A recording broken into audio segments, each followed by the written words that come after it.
Russia entered Ukraine with one of the largest tank forces on Earth, so why are we now seeing armoured assaults that look more like desperate two-vehicle runs than a modern blitzkrieg? The answer isn't just missiles, it's something hovering above the battlefield that has rewritten the rules of war.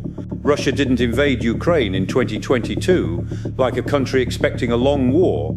It invaded like a country expecting a quick one, and the centerpiece of that confidence was steel, thick armor, heavy guns, and a reputation built over generations: Russian tanks. For decades, the world treated Russian armor as a terrifying constant.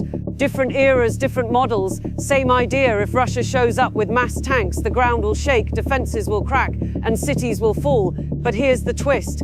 Instead of rolling to a fast victory, Russia's tank force ran into something it wasn't built to handle, a battlefield where being seen is basically the same as being hit, and being hit is often the same as being destroyed.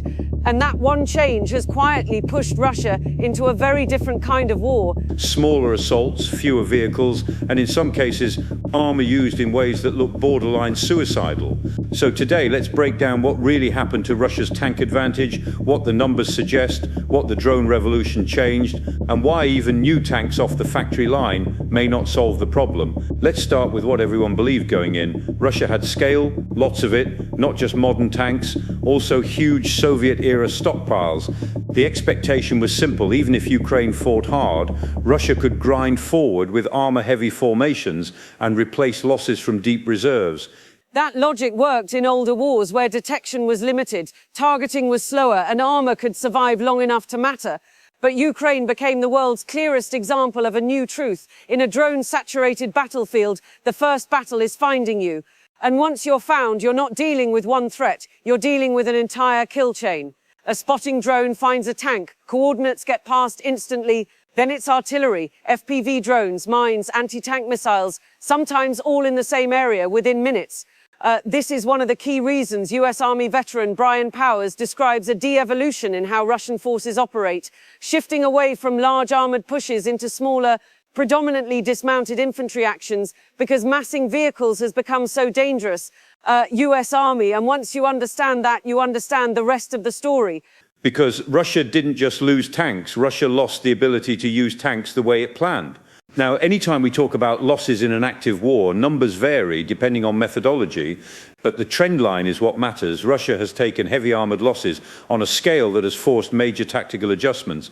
One of the most widely cited open source trackers is Oryx, which only counts equipment losses when there is photo or video evidence.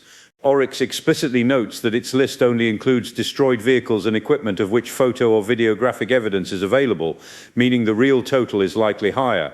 Oryx, and then there's the US Army analysis by Brian Powers, which cites dramatic totals and frames them as historically extreme, arguing Russia's armored losses in Ukraine exceed what Russia or the Soviet Union suffered across the entire 1946-2022 period of conflicts combined. US Army, even if you don't lock on to one exact number, the operational reality is obvious. When losses pile up this fast, you stop using armor in big confident spearheads because you can't afford to lose it in big confident spearheads. So the question becomes, why were losses so high, especially early on? Here's something casual viewers miss. A tank is not a magic wand. It's a tool inside a combined arms system. Armor needs infantry support. It needs engineers to clear mines. It needs air defense to reduce drone pressure. It needs reconnaissance, good reconnaissance, to avoid driving into kill zones. Early in the invasion, Russia often didn't look like it was executing a clean combined arms plan. In many places, it looked like armored columns were moving fast and moving blind. And when a tank moves blind into a prepared defense, especially in urban edges, tree lines, narrow roads, its armor stops being an advantage and starts becoming a trap. Because defenders don't need to destroy every tank. They just need to stop the column, pin it, and then pick it apart. And once Western anti-tank weapons started flowing in, the risk multiplied. NBC News reported that Britain said it sent 4,000 NL-Leadoyus and other anti-tank missiles, while the US said it provided more than 5,000 Javelin systems, plus over 14,000 other anti-armor weapons systems designed to be learned quickly and used effectively. NBC News. So imagine being a tank commander in 2022. You're not just worried about another tank. You're worried about an infantry team you'll never see, firing a weapon that attacks from above, where armor is thinner. And now add drones on top of that. That combination is where the tank advantage begins to flip. Let's be very clear about what drones did. They didn't just add another weapon. They changed the cost of information. In older wars, finding a tank could take serious assets, manned aircraft, specialized recon units, risky patrols. That meant there were gaps, there was uncertainty. Tanks could exploit that. In Ukraine, drones compress time. A small quadcopter can peek over a tree line. An FPV drone can chase a vehicle. A loitering munition can circle and wait. Brian Powers argues that the inundation of unmanned aerial systems, commercial and military, has removed the ability of either side to mass forces near the front line to plan and execute large-scale offensive operations. US Army, that matters because Russia's historical strength, mass becomes a vulnerability if mass can be watched and struck constantly. And once you reach that environment, tanks don't disappear. They just become much harder to use in the classic shock and breakthrough role. Which leads to the next big point. Even when Russia still had tanks, using them effectively became a different problem. Now, let's talk about something uncomfortable. Tank survivability isn't only about armor thickness. It's also about what happens after penetration. Some Soviet-era designs store ammunition in ways that can lead to catastrophic explosions if hit, what people online often call the turret toss effect. In simple terms, if stored ammo ignites, the internal blast can blow the turret off the hull.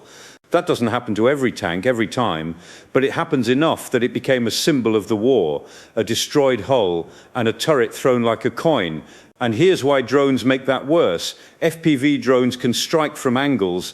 Tanks weren't originally designed to constantly defend against top-down hits, rear hits, attacks into weak spots while the tank is moving or stuck. So tanks started showing up with improvised add-ons, slat armor, cages, layered plates, whatever crews could weld on, Powers notes cope cages and ad hoc armor added to protect against FPV drones and drone-drop munitions, evidence of rapid battlefield adaptation, but also evidence that US Army. But here's the harsh truth. Improvisation helps, but it doesn't restore the old way of war. Because the threat isn't one missile, it's the constant presence of eyes in the sky. A lot of people here, Russia has thousands of tanks in storage, and they imagine a parking lot of working vehicles ready to go. Reality is uglier. Stored tanks can be missing parts. They can be cannibalized. Electronics degrade, engines seize, optics become outdated, and in modern combat it drives is not the same as it fights.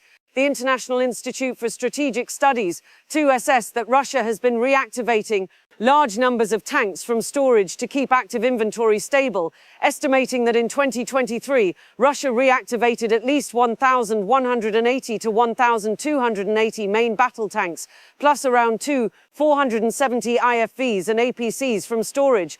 ISS, that single detail tells you a lot. Russia's armored war effort hasn't been sustained purely by new production. It's been sustained by refurbishment, pulling old steel forward, fixing it just enough and sending it back out. And if you keep doing that year after year, you eventually start scraping deeper into older and older inventory. Which brings us to one of the most striking visuals of the war. In 2023, reports emerged that Russia was pulling very old Cold War era tanks out of deep storage, T-54 and T-55 series. CBS News reported that the Conflict Intelligence Team, CIT, documented what it said were mothballed Soviet-era T-54 and T-55 tanks being loaded onto trains from storage bases, describing it as a sign of severe issues with military vehicle supply. CBS News, think about what that means for a second. These tanks entered service right after World War II. They were designed for a different century, different sensors, different night fighting needs, different survivability expectations. CBS also notes such tanks would lack sufficient armor, firing range, night fighting capability, modern fire control, and the ability to fire accurately on the move compared to modern platforms. CBS News, now, could an older tank still be used like a mobile gun? Sure, could it support defensive roles behind the line? Possibly, but the symbolism is unavoidable. A military that expected to win quickly is now considering vehicles built when your grandparents were young. That's not strategy, that's attrition forcing options. At this point, you might ask, okay, so why not just produce new tanks fast? Because modern tanks aren't like cars. They're expensive, slow to manufacture, and dependent on supply chains, optics, electronics, thermal imagers, precision machining, specialized steel, trained labor. And even if you could build them faster, the battlefield problem remains. A brand new tank is still a target if drones can find it and coordinate strikes. This is why the war has created a weird paradox. Tanks are still valuable, but tanks are also more vulnerable, so everyone uses them cautiously and often differently than doctrine expected. That's one reason ITSS notes that despite heavy losses, Russia has been able to keep active inventory numbers stable through reactivation and manufacturing. And it assesses Russia could potentially sustain attrition rates for years, meaning this isn't a simple Russia collapses tomorrow story. It's a long, grinding industrial and operational contest, IISS. So the real question isn't only how many tanks are left, it's can tanks regain the battlefield role they used to have? When you can't mass armor safely, you change how you attack. Instead of classic armored thrusts, you probe, you send smaller groups, you test the line, you try to overwhelm with artillery. You accept that some assaults are basically sacrificial. Powers describes Russian armor being deployed in near-suicidal front assaults, sometimes with very small vehicle groups. And he argues coordinated movements and higher-level offensive operations are constrained by drone surveillance and strike capability. US Army, and from a purely tactical viewpoint, you can see why, if every large concentration of armor becomes a drone-detected target, then the safest mass is no longer 50 tanks in one push.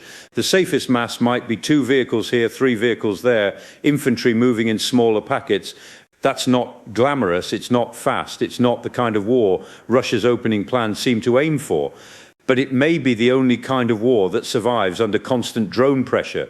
So what happened to Russia's tank advantage? It wasn't one single weapon, it was a chain reaction over confident early movement, plus imperfect combined arms execution, plus rapid anti-tank aid, plus mines, plus artillery, plus and above all, drones that made hiding almost impossible. And the result is not just burned out vehicles, the result is a shift in how an entire army fights. Armor still matters, but it no longer guarantees momentum. In Ukraine, tanks became less like unstoppable kings of the battlefield and more like expensive pieces on a board where the sky is always watching. If you want more clear, no-fluff breakdowns of what's happening on the front lines, what's changing, what's working, and what the next phase could look like, make sure you subscribe to War News and turn on notifications, because in this war, tactics evolve fast, and the next big shift might already be in the air.